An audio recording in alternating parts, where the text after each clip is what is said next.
Sollen wir gleich loslegen? Cool, also willkommen. Welcome everyone. I'm doing it in English because the internet.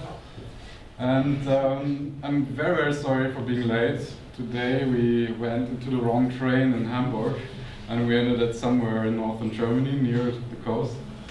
And then we had to get into another train to get here, so we arrived about 3 hours late.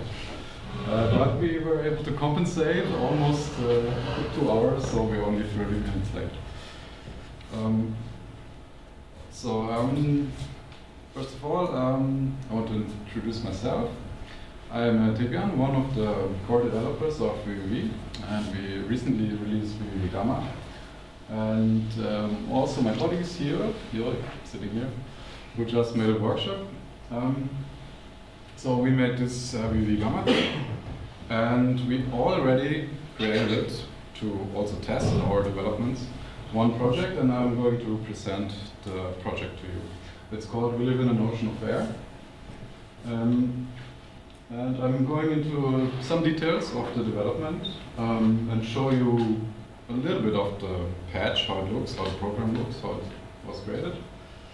And this is the first part of the presentation I'm going to do. The second part, if you're interested, you can stay. So the first part will be about 30 minutes. Second part, I will do a live demo on screen of how you can use 3D graphics in vvvv and how we imagine you can do it in the future. It's not yet available publicly, but we already have some stuff and we use that in the project.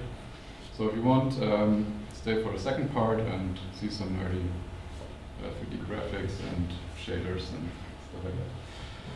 So let me get back to the project we did last year, which was not created by us ourselves. We were just part of the development team.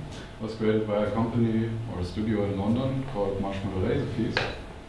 And they had a previous version already of it, Tree Hugger, and they wanted to improve it, make it more portable, make it more interactive for multiple player. So it's a multi-user VR experience, so multiple people can come together and even interact with each other. And for us, the special thing, of course, was that it's the first project created with our new developments in Gamma. And one of our main features is now that it was an executable. And I don't want to take, or we don't want to take all the credits. All the credits of the patch have to go to Nathan Senegalia, who was the lead developer and the main patcher for some months of the project. And of course, a big team of hardware maintenance people and look developments, marketing, technical direction, and of course, art direction. So, but here I'm more talking about the software part. And the video cannot be loaded because I forgot to enable the Wi-Fi. Can I have the second? Give me no Wi-Fi. I know there was something I forgot. You have a cable, maybe? No. There was Check.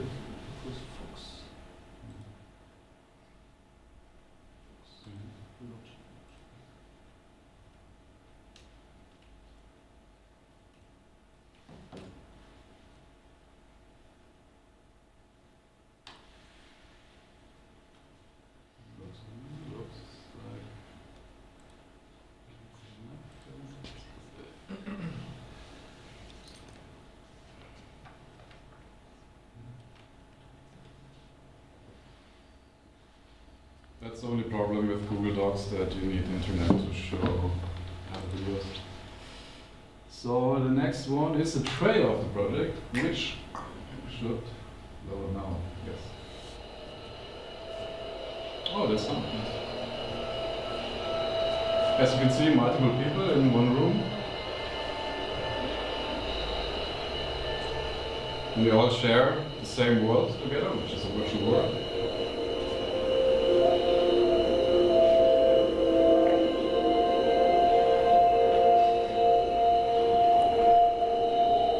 And it's a very new experience in VR that you actually can grab the hand of someone else and everything is correct because all the tracking is done.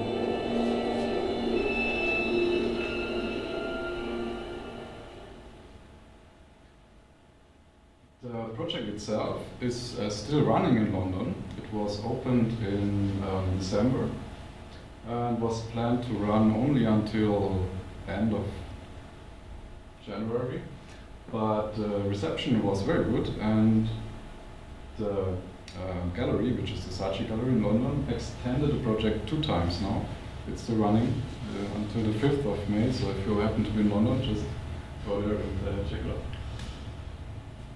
So for us, we had to do this project together with Marshmallow Lexifies, and so first we had to, of course, we had a big advantage that the project was already created at the tree hugger, so we could just analyze the tree hugger and see what kind of parts it had, what we need. And then we tested our new technologies, which is vvvv and Senko, which is a 3D engine from Japan, which conveniently uses the same technology as we use. And it went open source under very permissive license, which is MIT, last summer. So it was the perfect moment, a perfect opportunity to test this out together with this project, so that's what we did. Then, of course, we sat together and thought, how do we structure the program, how we do the data flow in the whole patch, so I showed it in a second. Then we did the implementation and the hardware tests, which were about 2.5 months, I think, or 3 months, with a big team, of course. And I want to go into a little bit of a detail of some components of the project, which all of them are kind of interesting, but I'm just showing some of them. And I will have a few videos and images of them and explain a little bit how we did it and what is the specialty or novelty about it. These are the parts, so you will see all those again in later slides, so I'm not going into detail of them now. But again, the time frame, I told you that already.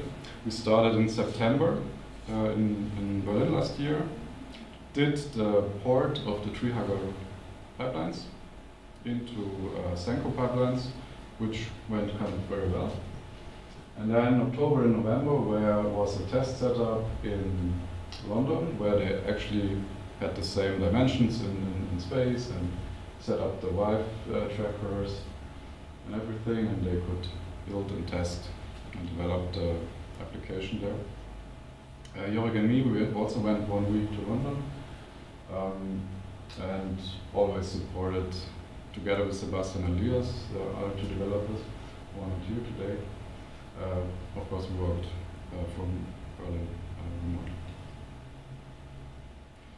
So this is how it looks, the whole patch of the application. And there's one very interesting thing. It is this line that you see from top to bottom. It's one straight line.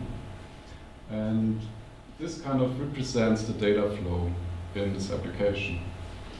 So on the top, we have user inputs, for example, the hand tracking, or we had a breath sensor that you could record the breath of the user's heart rate, things like that. They were on the top. Then we had some network communication between all the clients that they set their position, their skeleton tracking of every user. And the interesting thing here is now that vvvv has data types, and we could create like a super master data type that we called the context. And the context contains everything that comes in from the outside world. So user input, network input, and also control data from maybe some design tweaks, how fast it should be. That's all in the context. And then this context is passed on to some other steps that add or remove data to this context. And the context data type, you can imagine it a little bit like, for example, a database or folders on your hard drive or something. It's just a place where you can add data, remove data, and every node or every function or part of the application just adds a little bit, does some calculations, takes some data out to process something, or in the end render something. So that's the roughly the structure. Now I'm going to show you the actual patch, how it works. And this is on my drive, 2018. I'll make sure. I started locally in the release boot. So that's the application. Well, I think that's kind of the same patch and code that runs currently in London. You can see it starts up. And already here's something interesting. It starts 2 instances. So this one is a local controller that kind of simulates a server where all the clients, every user has a computer. They all connect to a server. And the server gets simulated by this little instance here. And then here in the background, the main patch, you see that it's still loading, opens.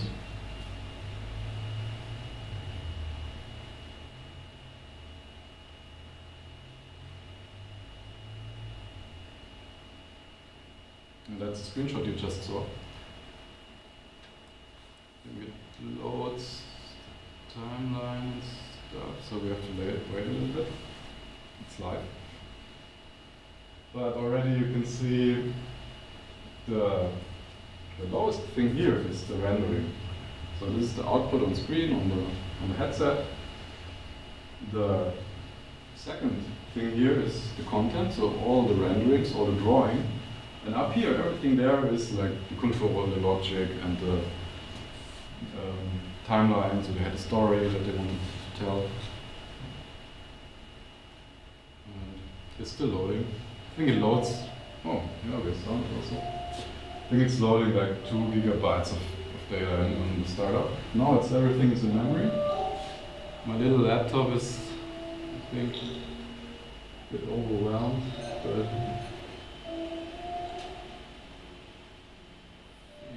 can now click here. And we have cameras, so this is like how you were greeted in the application. So you stand there, you saw in the trailer, people standing in line, then they see this in 3-dimensional, flowing in front of them. And then the show starts, and let me go to, for example, 2 minutes. Vicky.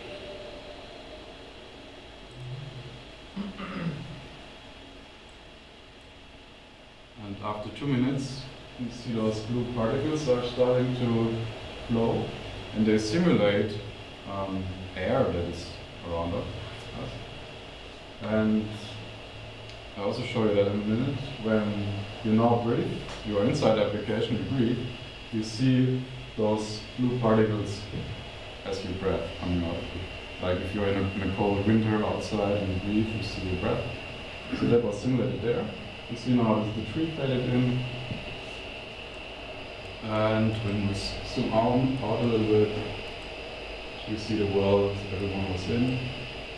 And already something very nice that happens here, that is surrounding, you see the air here is flowing around the environment. There are some bushes on the floor.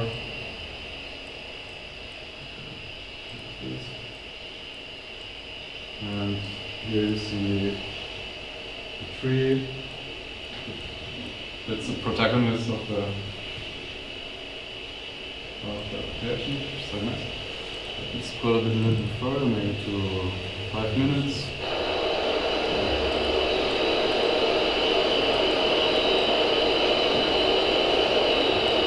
And at some point, more things happen. And I'm going to close this now and show you in the presentation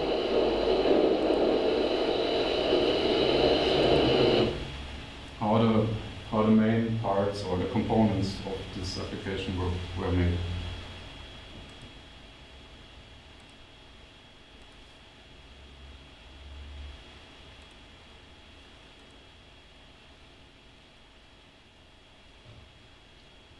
Oh, no internet again?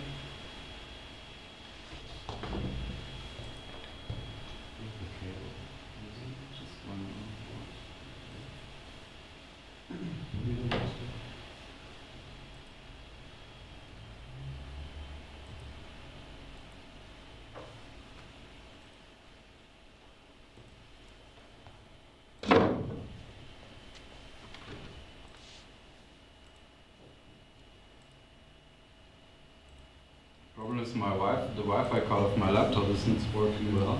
I think it disconnects sometimes. And is it possible to have a network cable? There is one connected too, but I don't know if I can use that. No, it's a stream. That's a stream, okay. Let's not use that. Okay, so yeah, if we disconnect, I just have to reset my network. Let's just how this.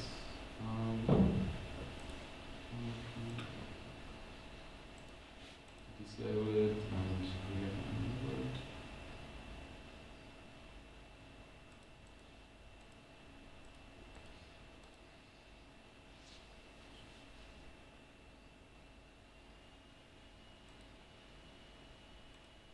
So as you can see, we're usually not presenters, we are developers, but now it should run. So this is an image of our office in Berlin, where we worked on the patch, and how that looks. So usually if you do a VR project, it's a very good idea to have two people. One is like having the headset on and telling the other one what is happening. For example, this has to be faster, this has to be bigger, this has to be... So if you do, or you happen to do a VR project, it's a very good idea to have two people at the machine. And what's going on now?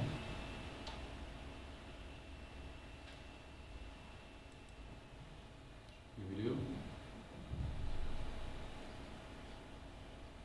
What kind of headsets are they? The headsets are from HTC and are Vive Pro.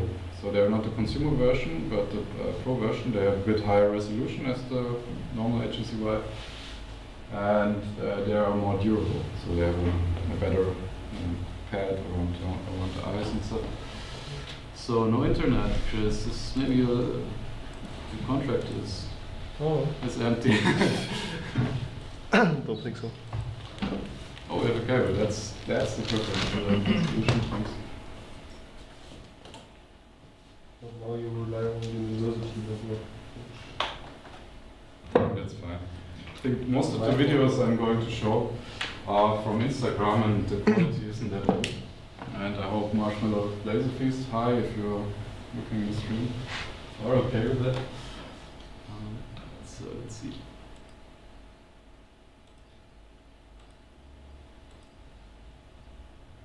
I'm connected to the network, which is cool. So let's see. Not yet.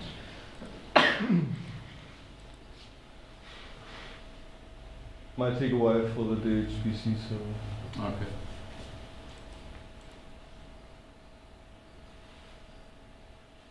Now I'm connected to interface. Maybe.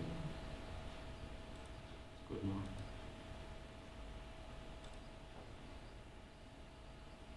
Expanded tracking system test 2949.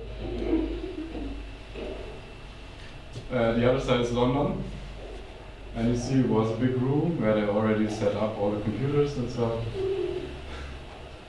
Listen, can you see that carpet? There's a carpet. Where are your carpet? The carpet. You're very close to the carpet. Oh! So these are the two places where the development happened. And the most important part of the whole world that you just saw is, of course, the tree and the kind of the forest around it.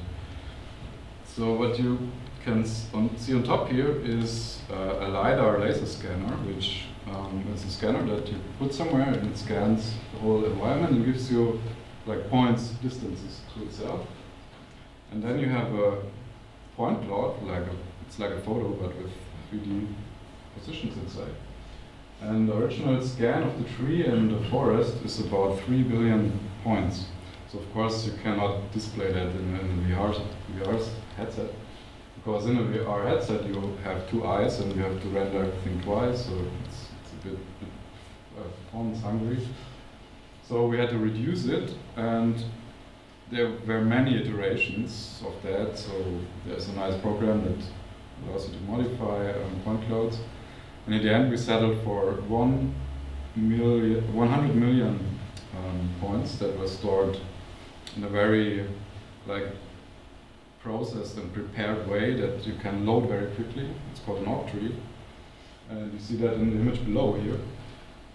So you have a space, it gets dissected by many cubes, and each cube has like an index, and the index is associated with the position, and when the camera looks at it, each cube knows whether the camera looks at it, and that gives you the points, and in that way you can load a very big data set very quickly, and in the end about 6 million points are displayed.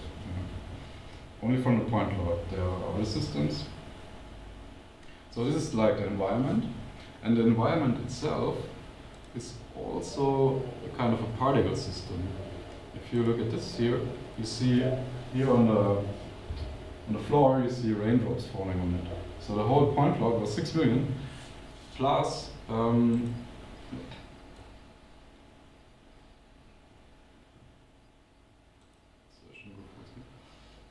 6 million plus interaction. For each point there was a little behavior and stuff like that. So that's the environment, and then the second part of the environment was like the inner workings of a tree. That was the story of the project. And for that, Nathan developed a really crazy system which looks like this. It's a system that you put a point cloud there, and then you start to put points there, and then you model like all those tiny curves that you see there. They are modeled exactly like the branches of the tree. But someone had to do that, so they had a 3D modeler sitting there doing all the little details of the tree. And in the end we could export this. There's another video here. We could export this as this, we call it the spline system. So you have the roots that take up the water from the floor, and on top you have all the branches that then emit air and things like that. And what we could do with it is display things in the tree, so the particle systems running in the tree.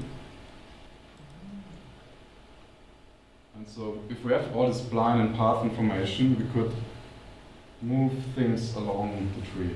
And it was very important to show that the tree takes up water and then has photosynthesis, produces glucose, and the glucose is like the energy for the tree. It goes down. So it's all created on the GPU with particle systems. And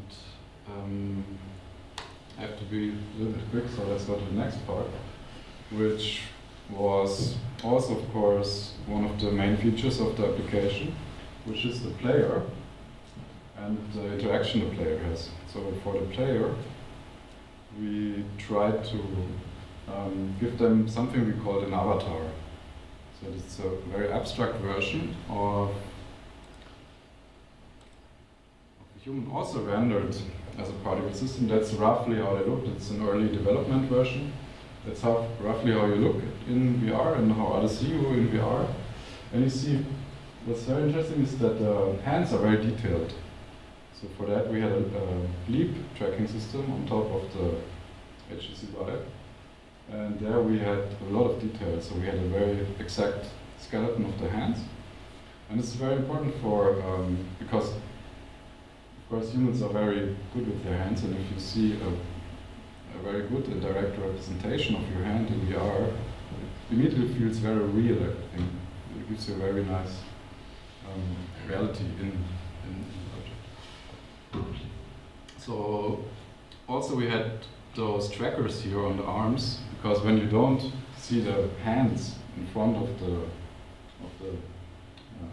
glasses, then we still had to display them because also of security, that the other people who are in VR, they of course have something on their eyes, they need to see the other people what they're doing and with their arms. So it was important to also have a general understanding of the arms of people.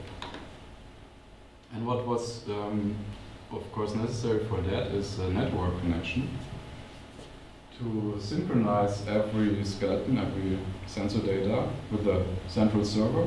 And the server then distributes all positions, all players to everyone. And for that we use something that you can already download. It's called NetMQ, which is a library we imported. And we thought it's a lot of work. It was difficult, but actually it worked from this first day on, and we never had problems with it. So via NetMQ, you can download it. It's extremely solid and very great to synchronize state across the network between many machines.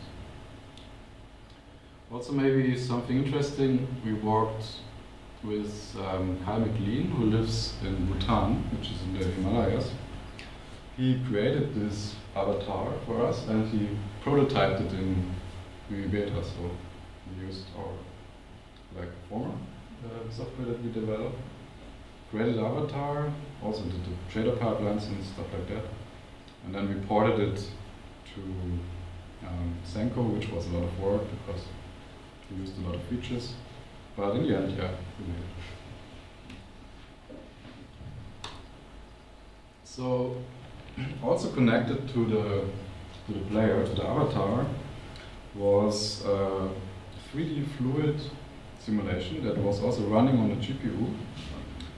And the way we used it, I think Nathan and Tippernagel came up with this idea, I'm not sure, is that you see in the first video that this is the hand tracking of the players. And you see this box around is a 3D fluid simulation. The colors that you see is the pressure and the movement and forces of the fluid. And they interact with the particle system, which is the air that you breathe out or flies around you. And the force field, it's a 3D force field that has actual fluid dynamics. And the forces, they get transferred to a particle system. And the particle system is not bound to the box. Only the box is around every player. So this is used to get the energy from the movements and then transfer it to a particle system. And the particle system is done, so there's this video again. The particle system itself is then part of the world, which is, I think, a very clever solution to do that. And we have to give credits for the 3D fluid to Johannes Tippernagel, who also developed it for vvvv first, and then we also ported it to Senko.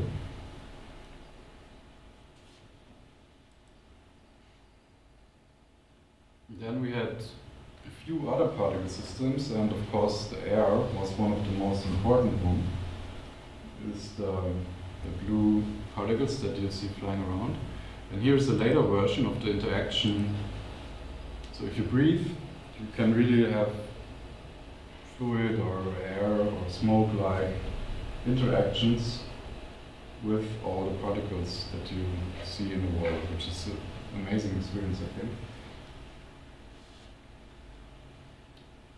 And there are two more interesting things that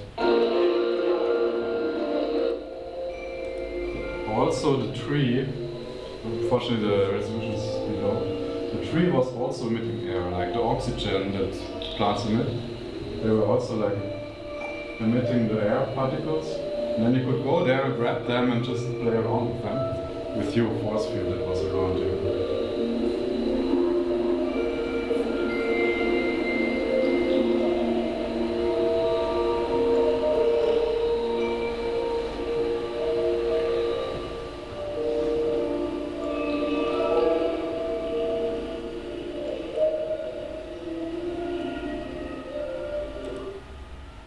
And at some point we thought, oh, maybe the air, it shouldn't flow through the tree. It shouldn't should behave a little bit like actual air that flows around you, flows around solid objects. And then we thought, okay, let's keep it simple and just place some cylinders there of easy, simple shapes that are easy to calculate and make them part of the particle system. So the particles get like move around them, and roughly it makes sense. But it was a lot of work and it didn't work out so well. So then we came to the idea that the best solution would be that if the particles directly interact with the world. And for that we took the point cloud again and created a second data set of the same point cloud of this forest, and there we created more like a force field, not a visual point, but a force field that was everywhere in the space, and then we were able to have it behave like actual air or actual smoke in the forest, which was flowing around the trunk of the tree, around every bush. You can see in this video also.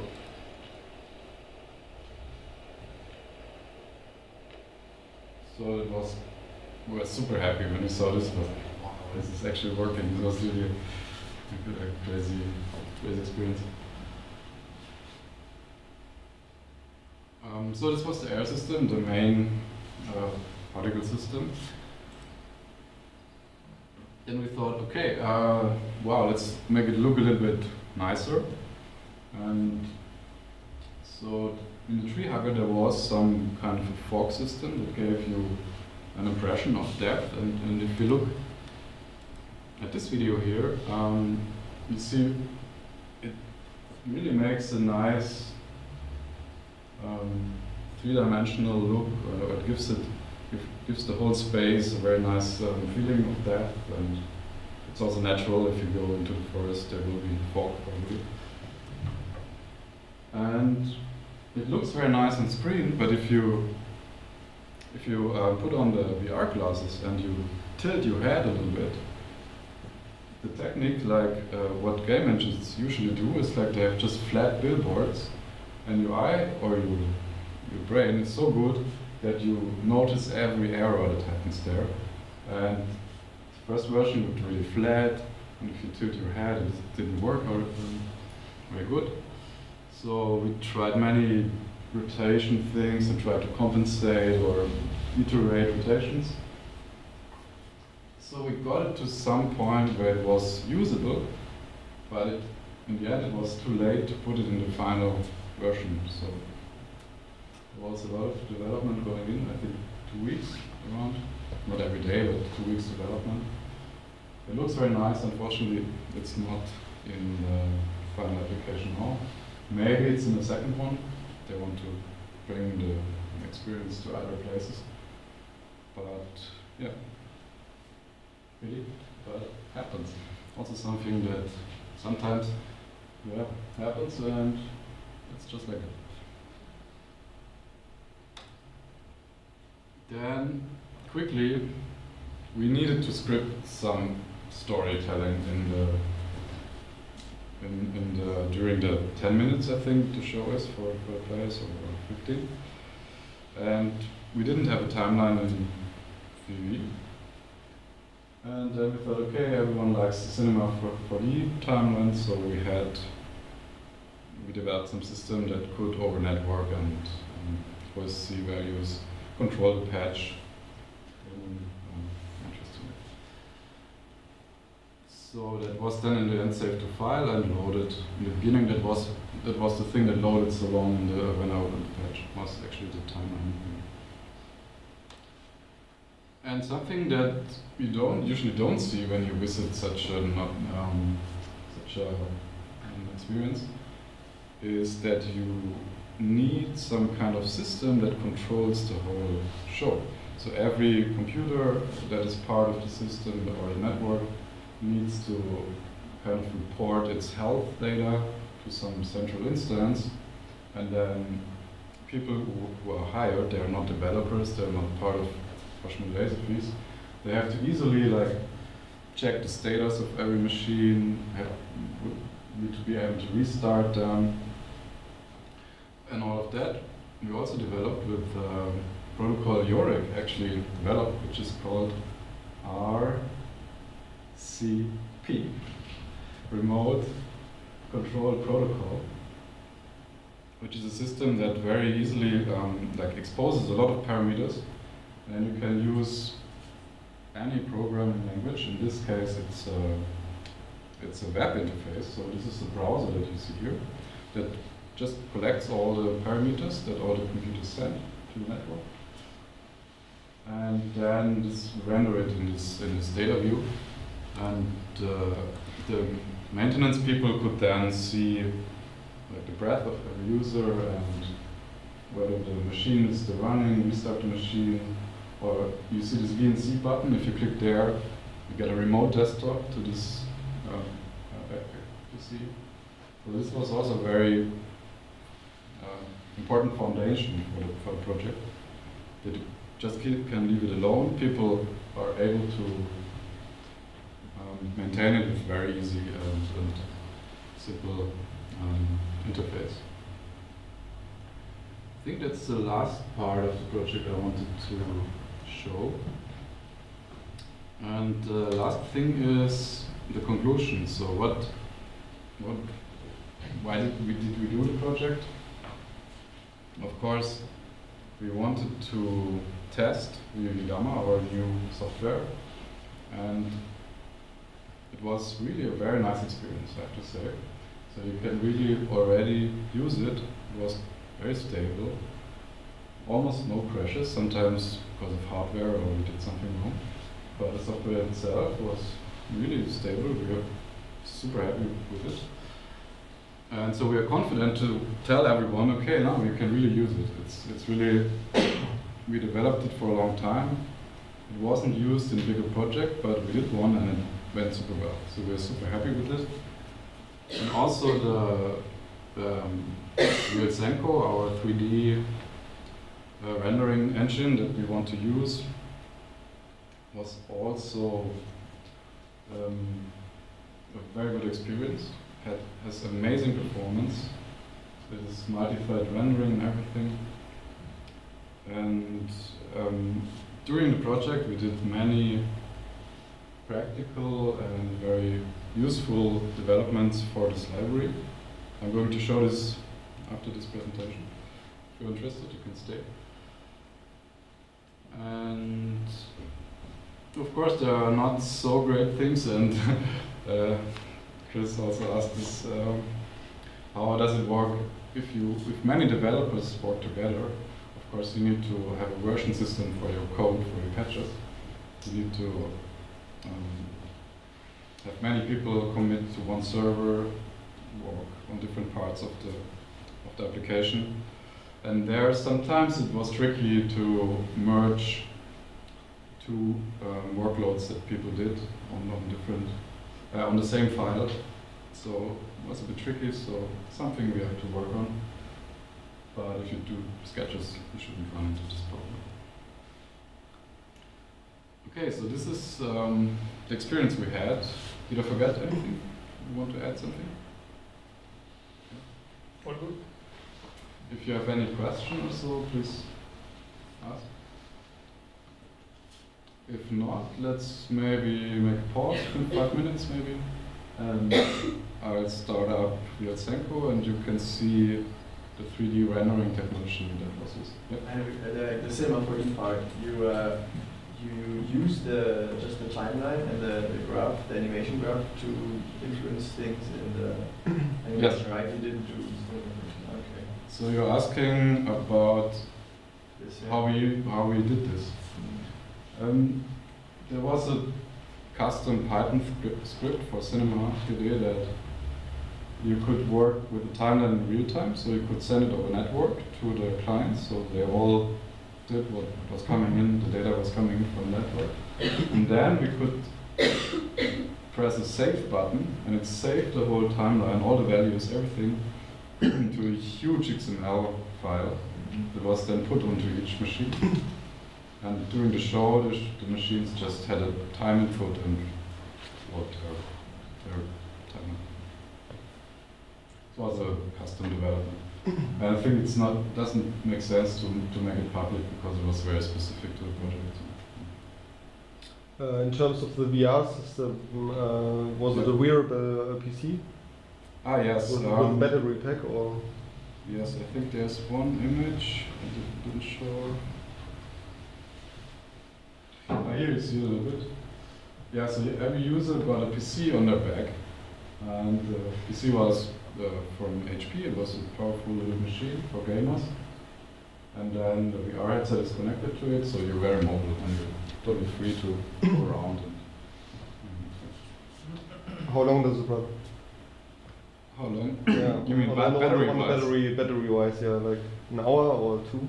I think there are some very big batteries. How long can you carry one of those? But I think it's kind of not so bad. More than an hour. I think. Okay. Yeah, but there are many helpers there that will constantly check the batteries, have to exchange it. Also, the trackers are running on that battery. You also have to check them. And that's what you saw here in this screenshot. There are all the data about battery status and things like that for all the machines. And you see the red ones are currently not running. So you see there are also 2 stations, so it was running 2 times. Each station could host 6 people, and there were 9 client machines per side, and they were kind of rotated. How many people can be in the installation simultaneously? It's 6. 6. 6 people, so 2 times, so 12 per. And I think every half an hour there's a new show. So it's kind of a very big organizational thing there in London. And that was part of National Laser Feast, and they did a great job, I think. But I can't tell you so much about it because we, of course, were more involved in the software development. Yep. So is the whole project financed by the entry fees for that show, or Yes, how do they that's refinance that huge amount of investment that you? No, I think that's an interesting question because so the question was how is it financed, this project?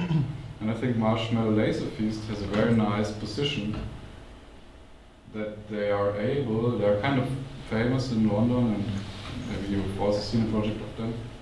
They can kind of create or come up with an idea and then have this kind of creative freedom that they can create this project which is not commercial. And then they have this idea and then they ask some institutions to support them. And they got a little bit of support, but not for the whole project.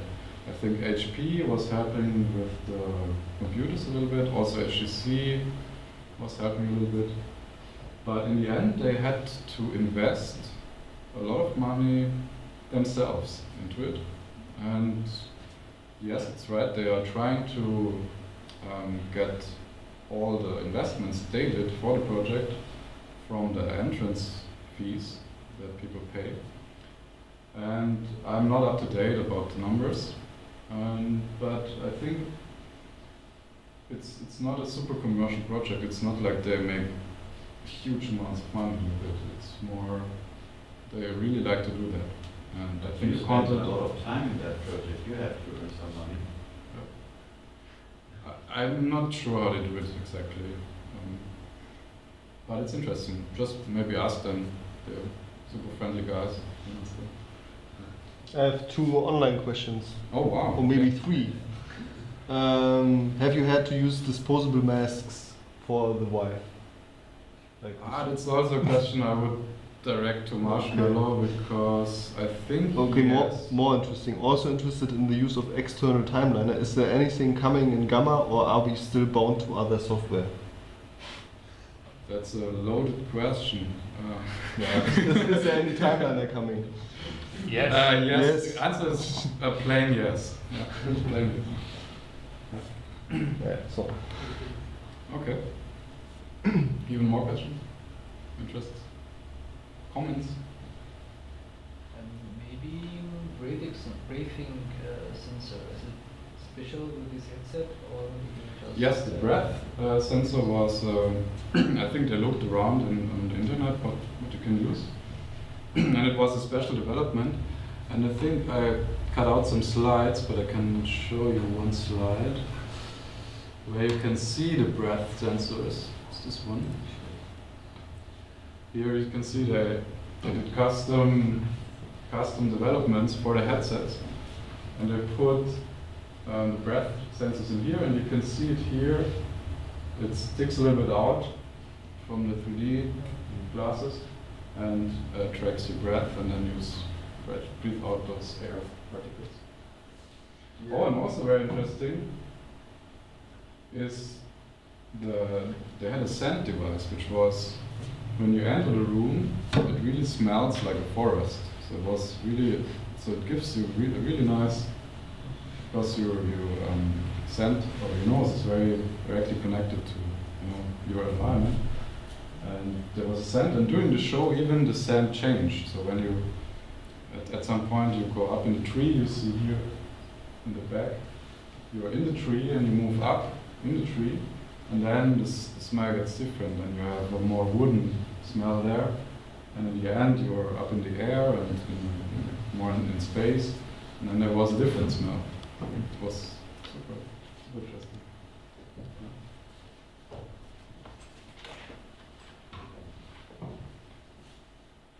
You have a particle count? How many were there in the end? I think it's a lot. I think at some point, I think around 20 million or so, I would say. I think the lines you see back there, they are around 200,000. Then you have around 6 million of the environment, and then air and the flow and stuff, there are also a few millions. So I think sometimes there are around 20 millions on screen. And also in the glasses, in the 3D glasses, you have to double everything because you render it for each eye. So I think at some point there are 40 million particles rendered for each eye. And did you use, for traditional reasons, the halo.bmp file for the particles? I think at some point yes, but in the end it wasn't the texture on the, because yeah, particle rendering is really depends on how you draw the particle. And it started out, I think, in Tree Hugger they tried to use transparent particles, but that's super expensive when you draw many particles over each other. Then you have a super expensive draw cloth. So it was opaque. So the particle that's closest to the eye is opaque and covers everything behind. So that was a performance boost. And we couldn't use circles because circles have around 12 points per point. So what we used is a quad, which only has 4 points. And then in the pixel shader, we kind of fake the circle because we took the center of the quad and then discarded the pixel that are farther from the center than a certain distance. So you see points, but they are kind of fake points. They are just so you really have to do a lot of performance optimization. I have a question. The first is a 3D image. Is it an image or what kind of results you have? Because it's like environment, many things like moving, and how this You mean predicts the 3D points at the end. You mean the text that you see in the beginning, or what? No, I mean the simulation of the tree at the beginning. You said it's like This? 3 billion 3D point. And Okay, the point cloud. 100 exactly. Yeah, so the laser scanner gives us a point cloud of 3 billion points, then we process it, and then we have... It records one shot, like 1 second, or records like or 1 the minute, laser scanner. No, I think you make multiple images, and then there's very clever software that merges all the images together, that you get a very big environment with all the points inside. And then when you have reconstructed all the environment or the scene in the forest, you then can start to reduce points that are close together, then to something that you everywhere have the same distance of points. And then you do further optimizations. For example, things that are not important in the environment, you reduce it further. And then we have this loading mechanism that only... we have multiple versions of it, I think. We have a very high resolution version, then we have lower resolution versions. And depending on the distance to the camera, further back we load lower resolution, and then things that are very close have the highest detail of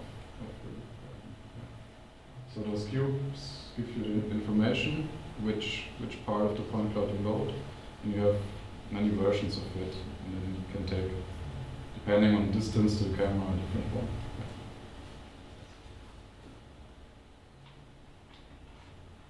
Okay, short pause, and then